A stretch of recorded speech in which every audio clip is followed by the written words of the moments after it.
श्री राधा वल्लभ श्री हरिवंश श्री राधा श्री राधा श्री राधा। मनुष्य जीवन का एकमात्र उद्देश्य श्री राधा कृष्ण के चरणों की अनन्य शरणागति ही है। यही गोरे और सांवले चरण हमारे जीवन का साधन है और एकमात्र साध्य है। हमें इन्हीं चरणों को प्रसन्न करना है, इनकी सेवा करनी है, इनको दुलार करना है। यही चरण परम सुख परम आनंद का धाम है। इन्हीं चरणों से हमें सब कुछ प्राप्त होगा। इस संसार की सभी वस्तुएं, पदार्थ, जो भी आपकी कामनाएं हैं, इन्हीं युगल चरणों से ही प्राप्त होंगी। और वास्तविक प्राप्ति श्री श्यामा श्याम ही तो हैं। इन्हीं चरणों का ध्यान करते हुए सभी कामनाओं की पूर्ति तो होगी। जब वास्तविक भगवान की कृपा हो जाएगी तो कोई कामना ही नहीं रहेगी और व्यक्ति निष्काम भाव से भगवान के प्रेम में उन्मत्त हो जाएगा। जब भगवान का प्रेम उन्मत्त हो जाता है तो वह निष्काम होता है, उसे कोई कामना नहीं रहती। प्रेम में कामना होना एक दोष कहा जाता है। जहाँ कामना होती है वो तो व्यापार है, वह कोई प्रेम थोड़ी ना है। प्रेम तो निश्चल होता है, स्वार्थ रहित होता है, दूसरे को सुख पहुँचाने के लिए होता है। अपने सुख की कोई कामना नहीं होती प्रेम में। जब यह प्रेम जागृत होगा भगवान श्री राधा कृष्ण के चरणों में तो कोई कामना नहीं रह जाएगी। वह व्यक्ति निष्काम भाव से भगवान के चरणों में प्रेम करेगा, भगवान से प्रेम करेगा। इस भगवान के चरणों में हमारा अनन्यता क्यों नहीं हो पा रही है? हम क्यों भगवान से प्रेम नहीं कर पा रहे हैं? क्योंकि हमारे अंदर ही बहुत सारी कमियां हैं। बहुत से विकार हमें घेरे हुए हैं। इन विकारों पर हम विजय नहीं प्राप्त कर पा रहे हैं। जैसे काम, क्रोध, लोभ, मोह, ईर्ष्या, मद, मत्सर, ये ऐसे विकार हैं जो भगवत प्राप्ति, भगवत प्रेम होने ही नहीं देते हैं। भगवत प्रेम और भगवत प्राप्ति के लिए इन विकारों पर विजय प्राप्त करना बहुत आवश्यक है। ये विकार साधारण मनुष्य के होते हैं। भागवतिक मनुष्य के पास इस तरह के विकार नहीं पाए जाते। साधारण मनुष्य कैसे भगवान की प्राप्ति करे? इन विकारों पर विजय प्राप्त करके।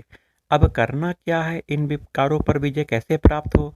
या तो जन्म जन्मांतर से विकार साधारण मनुष्य को घेरे ही हुए है, परेशान किए हुए है, परंतु वह इसको जानता ही नहीं है, इसके चक्कर में पड़ा हुआ है।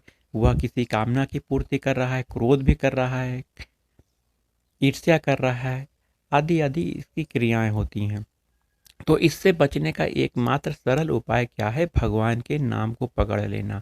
नित्य भगवान का नाम का जाप अगर व्यक्ति कर रहा है, मनुष्य कर रहा है, भगवान को प्रेम से उनके नाम से पुकार रहा है, नित्य भगवान का जाप चल रहा है, कीर्तन चल रहा है, यदि वह लगातार कई वर्षों तक ऐसा करता है तो धीरे धीरे ये सब विकार अपने आप खत्म हो जाते हैं। इसे खत्म करने के लिए आपको विशेष चेष्टा करने की आवश्यकता नहीं है, केवल नाम पकड़ लेना। इस नाम के बल पर हम सब कुछ कर सकते हैं। इन छोटे विकारों की क्या औकात, इन छोटे विकारों की क्या औकात? नाम के आगे ये सब कुछ नहीं है। नाम सच्चिदानंदमय है। जैसे भगवान और भगवान का नाम अभेद है, उसी प्रकार ये नाम बहुत बड़ी वस्तु गुरु भगवान ने, ईश्वर ने हमें प्रदान की है। यह नाम बहुत दिव्य है। इस नाम के बल से हम इन छोटे से विकारों, ये बहुत छोटे विकार है क्योंकि यह इनकी सत्ता ही नहीं है नाम के आगे। जब नाम आपका सुमिरन करते करते आपके हृदय में आ जाएगा, नस नाड़ियों में घुस जाएगा, आपके पूरे शरीर में भगवान का नाम ही व्याप्त हो जाएगा, तो इस तरह के व्यापार, जो गलत आचरण है, गलत कार्य हैं, ये सब अपने आप छूट जाएंगे। इसको छोड़ने की प्रवृत्ति ही नहीं रहेगी। पाप करने की प्रवृत्ति का नाश कर देता है ये भगवान का नाम। ये भगवान का नाम बहुत दिव्य है। श्री राधा वल्लभ श्री हरिवंश नाम बहुत दिव्य है। क्यों दिव्य है? भगवान का सभी नाम वैसे दिव्य है। जो गुरु प्रदत्त नाम है उसी को पकड़ के हमें चलना है, क्योंकि भगवान गुरुदेव ने यह नाम अपने जीवन में जिया है।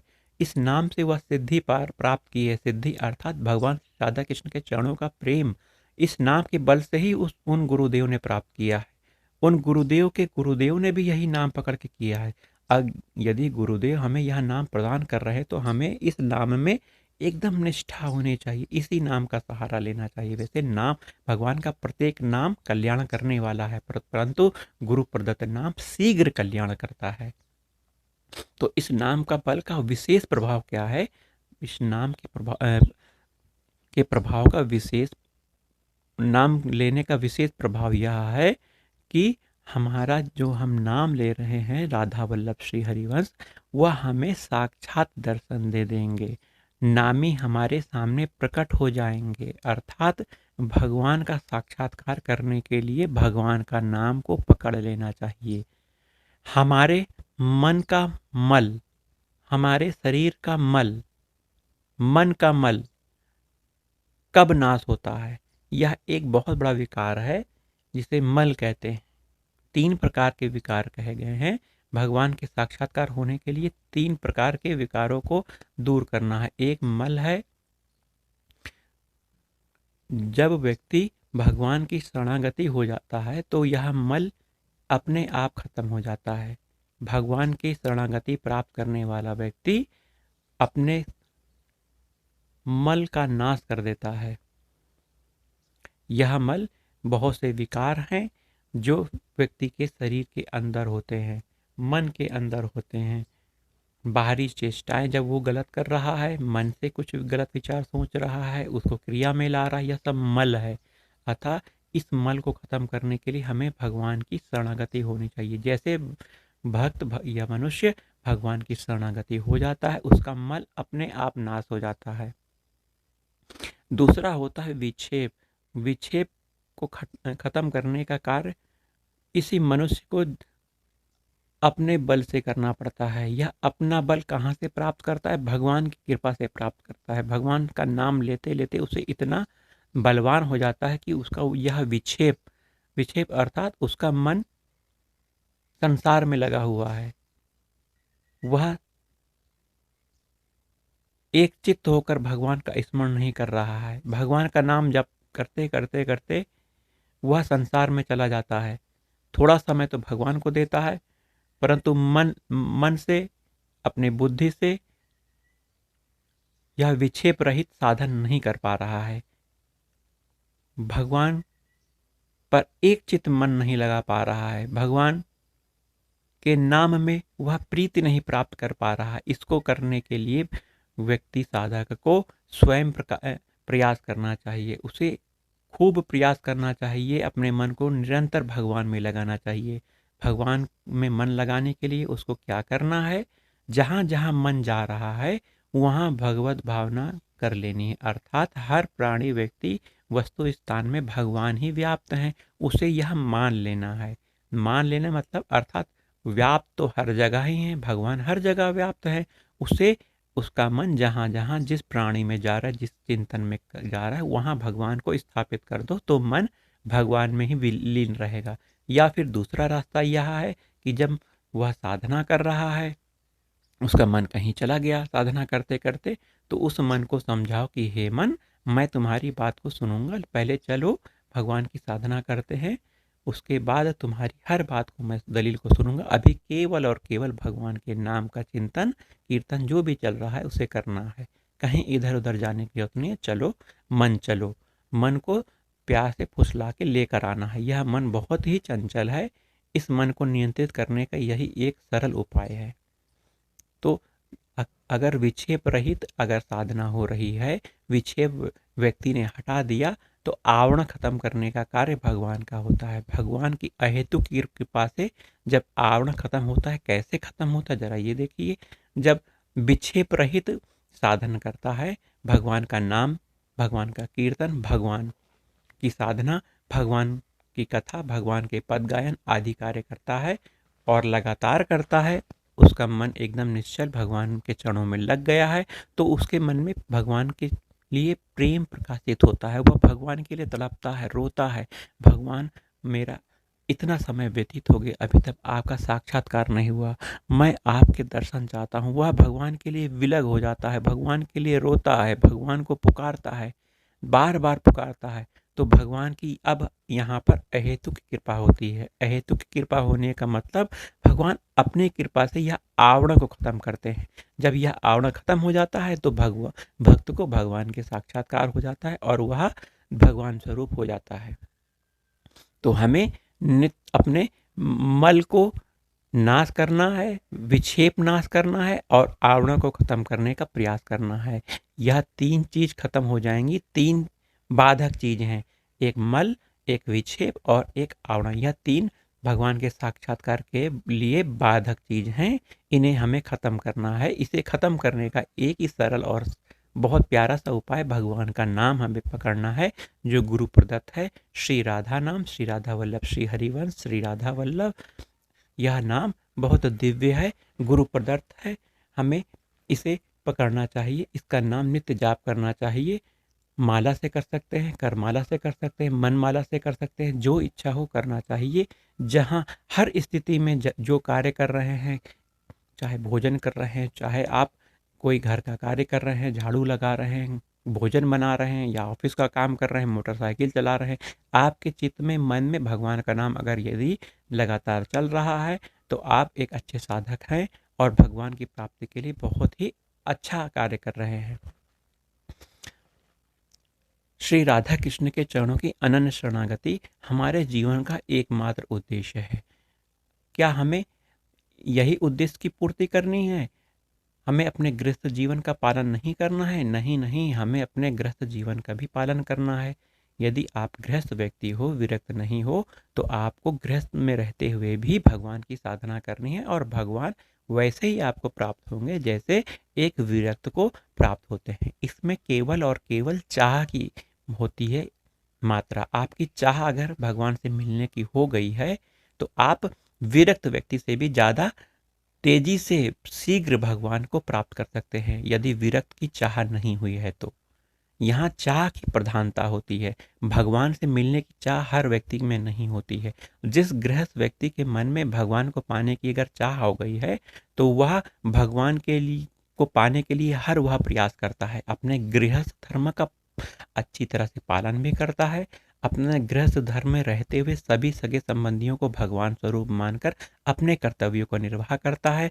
गृहस्थ संबंधी धन कमाने के लिए वह सही आचरण व्यवहार करता है। इन धन को कमाने के लिए वह अपने कार्य को करते हुए भगवान का चिंतन, स्मरण, नाम जाप कभी नहीं छोड़ता है। वह गृहस्थ व्यक्ति ही ऐसा गृहस्थ व्यक्ति भगवान को प्राप्त करने का अधिकारी है। अब यहाँ चाह की बहुत बड़ी की मात्रा है। अगर आप भगवान को पाने की चाह नहीं रखेंगे तो करोड़ों जन्म बीत जाएंगे और भगवान नहीं मिलेंगे और आप कहते रह जाओगे कि भगवान, मैं तो इतना माला जाप करता हूँ, इतना पूजा पाठ करता हूँ, भगवान के दर्शन ही नहीं होते। तो ये तो भगवान पर ही निर्भर करता है कि वह कब आपको दर्शन दें। बिल्कुल सत्य बात, 100% सत्य यही है कि भगवान पर निर्भर करता है। भगवान जब अहेतु की कृपा करेंगे तभी साक्षात्कार देंगे। यहाँ भगवान का दर्शन, साक्षात्कार किसी साधन बल से नहीं हो सकता। आप ये कहो कि मैं 24 घंटे में 20 घंटे, 18 घंटे, इतना घंटा तब करता हूँ, भगवान का नाम जाप करता हूँ, तो भगवान क्यों नहीं मिल रहे हैं? तो भगवान यहाँ किसी साधन बल से किसी भक्त को, मनुष्य को दर्शन नहीं देते, वो तो केवल कृपा से देते हैं। अब यहाँ पर आपकी चाह अगर हो गई, आपने रो कर भगवान को पुकारा, रो रो कर, भगवान मुझे क्यों नहीं मिलते, क्यों नहीं मिलते, भगवान मिल जाओ ना भगवान, मैं तो आपको के दर्शन चाहता हूँ, इस संसार में रहते हुए भी आपका दर्शन, आपको प्राप्त करना चाहता हूँ। अगर रोकर अगर व्यक्ति पुकार रहा है, उसकी रोने से, उसकी सही आर्द्र पुकार से भगवान द्रवित हो जाते हैं, भगवान प्रेम से द्रवित हो जाते हैं।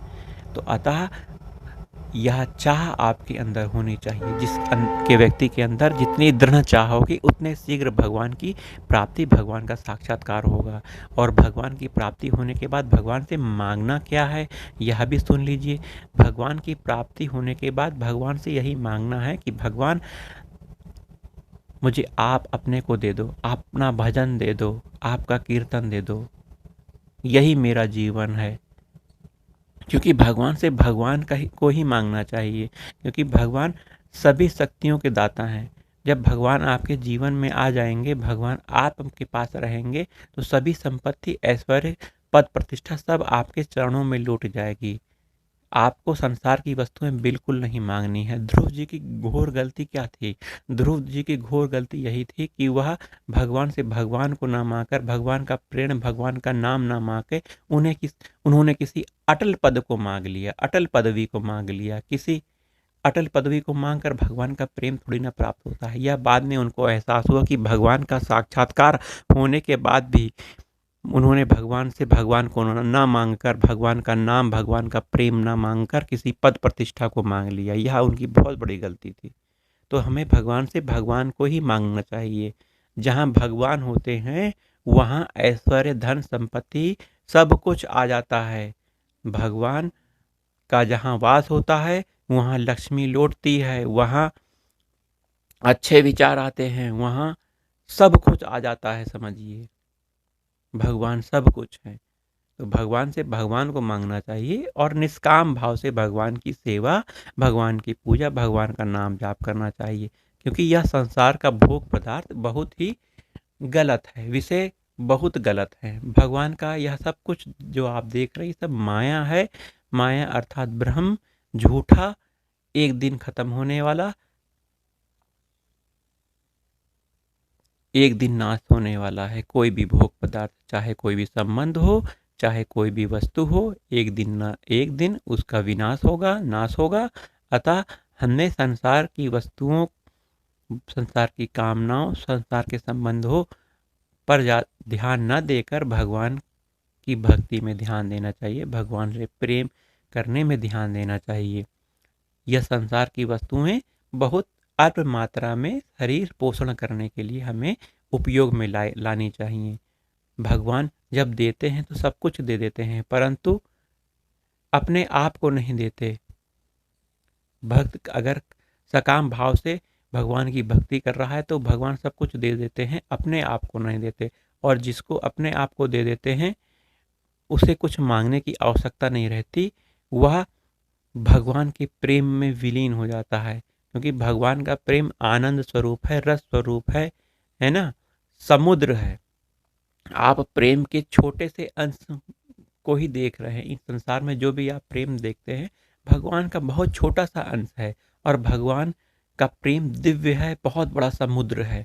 आप जब समुद्र में डूब जाओगे, प्रेम में डूब जाओगे, तो आप बहुत ही आनंद का एहसास करोगे, महसूस करोगे। इस आनंद में डूबना ही हमारे जीवन का एकमात्र लक्ष्य है। अतः हमें